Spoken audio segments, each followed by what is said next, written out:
Recognizes the gentleman from Texas, Mr. Roy, for 5 minutes.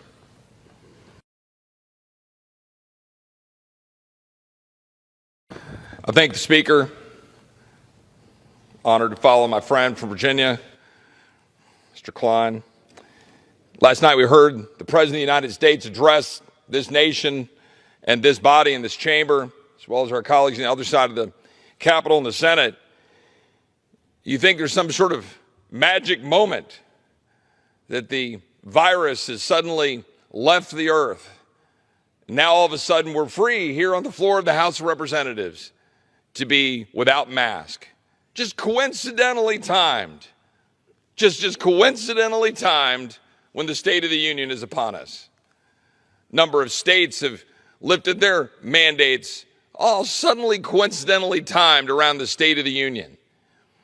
Been interested in watching the Speaker of the House suddenly saying, well, it's a new moment in COVID. I listened to my colleague from Texas just a moment ago on the other side of the aisle talking about how we've had this great victory through the action of the genius of our federal government to free us from the perils of this virus.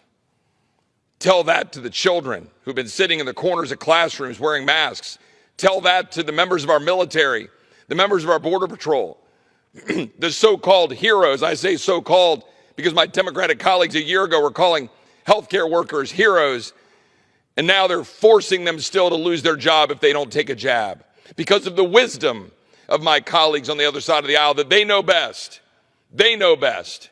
As the president sat there arrogantly in that posture and preaching to the United States public and to this body yesterday, talking about how we're going to beat this virus. And oh, by the way, suddenly, magically, we need to fund the police.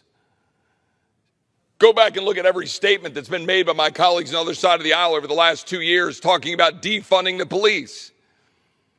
We know who's defunding the police across the country, and it sure as heck isn't Republicans. It's Democrats across this country, and my colleagues on the other side of the aisle know it. The president knows it, and the president's reading polls. The president knows that the approach to the virus has been devastating to the American people. Lockdowns, mask mandates, vaccine mandates are being rejected by the American people, and the polls show it, so the magic moment has been arrived. And the President of the United States knows full well when he says the border should be secure that it's a lie. I just want to be very clear. When the President said last night that the border should be secure, it is a lie. He is lying to the American people.